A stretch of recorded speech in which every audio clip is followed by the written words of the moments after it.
சிறுவாணி ஆற்றின் குறுக்கே அணை கட்டும் முயற்சியில் கேரள அரசு ஈடுபட்டு வருகிறது.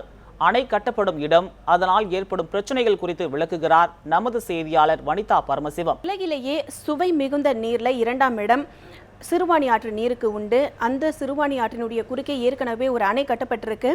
இந்த சிறுவாணி ஆற்றினுடைய குறுக்கே மீண்டும் மற்றொரு அணையை கட்டுவதற்கான முயற்சியில் கேரள அரசு தற்போது ஈடுபட்டு வருகிறது.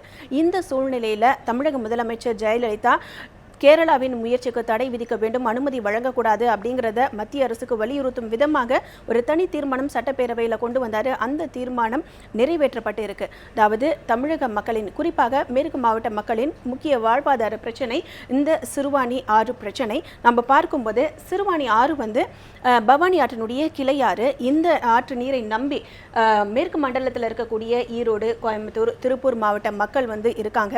அவங்களோட பாசன வசதி மட்டும் இல்லாமல் முக்கிய குடிநீர் ஆதாரமாகவும் இருக்கக்கூடிய நீர்னு நம்ம பார்த்தோம்னா இதுதான். இப்போ இந்த அளவுக்கு ஒரு முக்கியத்துவம் வாய்ந்த இந்த சிறுவாணி ஆறு எந்த பகுதியில் உற்பத்தி ஆகுதுன்னு நம்ம பார்த்தோம்னா நீலகிரி மாவட்டத்தில் இருக்கக்கூடிய அமைதி பள்ளத்தாக்கு அப்படிங்கிற பகுதியில் தான் சிறுவாணி ஆறு உருவாகிறது, உற்பத்தி ஆகிறது. அங்கிருந்து அட்டப்பாடி வழியாக கேரளாவுக்குள் நுழைந்து மீண்டும் முக்காலி அப்படிங்கிற பகுதி வழியாக தமிழகத்துக்குள்ள நுழைகிறது இந்த சிறுவாணி ஆறு. இந்த இடத்துல தான் அட்டப்பாடி பக்கத்தில் இருக்கக்கூடிய முக்காலி அப்படிங்கிற பகுதியில் தற்போது மீண்டும் மற்றொரு அணையை கட்டுவதற்கான முயற்சியில் கேரள அரசு ஈடுபட்டிருக்கு. அப்படி இந்த மாதிரி ஒரு அணை கட்டப்பட்டால் தமிழகத்திற்கு குடிநீர் தேவையும் பாசன தேவையும் பாதிக்கப்படும் அப்படிங்கிறது நம்ம தரப்பு, அதாவது தமிழக தரப்புல ஒரு முக்கிய பிரச்சனையாக பார்க்கப்படுகிறது. அந்த அணை எந்த மாதிரி எந்த அளவில் கட்ட போறாங்க அப்படிங்கிற விவரங்களை இப்போ நம்ம பார்க்கலாம். ஏற்கனவே நம்ம பார்த்தோம், அந்த சிறுவாணி ஆற்றினுடைய குறுக்காக ஒரு அணை இருக்கிறது, சிறுவாணி அணை. அந்த அணை கேரள எல்லை பகுதியில் இருக்கிறது. கேரளாவினுடைய பொதுப்பணித்துறை தான் இந்த அணையை பராமரிச்சுட்டு வருது. இருந்தாலும் அதற்கான முழு செலவையும் தமிழக அரசு தான் இதுவரைக்கும் கொடுத்துட்டு வராங்க.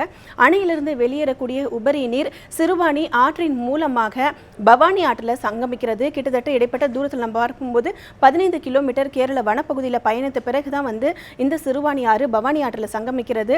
அதற்கு இடைப்பட்ட நேரத்தில் நம்ம பார்க்கும்போது நீலகிரி மாவட்டத்தில் உற்பத்தி ஆகக்கூடிய பல கிளை ஆறுகள் இந்த சிறுவாணி ஆற்றில் கலக்கிறது. தற்போது இந்த ஆற்றினுடைய குறுக்காக மீண்டும் மற்றொரு புதிய அணை கட்டும் முயற்சியில் கேரள அரசு ஈடுபட்டிருக்கு. அந்த அணையினுடைய திட்ட வடிவம் நம்ம பார்க்கும்போது நீளம் பார்த்தீங்கன்னா கிட்டத்தட்ட 500 மீட்டர் அளவுக்கு நீளம், 51 அடி உயரத்தில் இந்த அணை கட்டுவதற்கான முயற்சியில் கேரள அரசு ஈடுபட்டிருக்கு.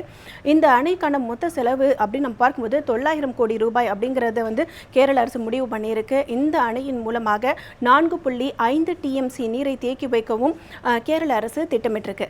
இப்படி இந்த அணை திட்டமிட்டபடி நிறைவேற்றப்பட்டால் தமிழகத்தில் இருக்கக்கூடிய மேற்கு மாவட்ட மக்கள் மிகப்பெரிய ஒரு நீர் பாதிப்பை எதிர்நோக்கி இருப்பாங்க. மேற்கு மாவட்டமே பாலைவனமாக கூடிய சூழல் உருவாகும். அதனால இந்த திட்டத்திற்கு, கேரளாவின் இந்த முயற்சிக்கு மத்திய அரசு உதவக்கூடாது, அனுமதி வழங்கக்கூடாது அப்படிங்கிறது தான் ஒட்டுமொத்த தமிழக மக்களுடைய கோரிக்கையாக இருக்கிறது.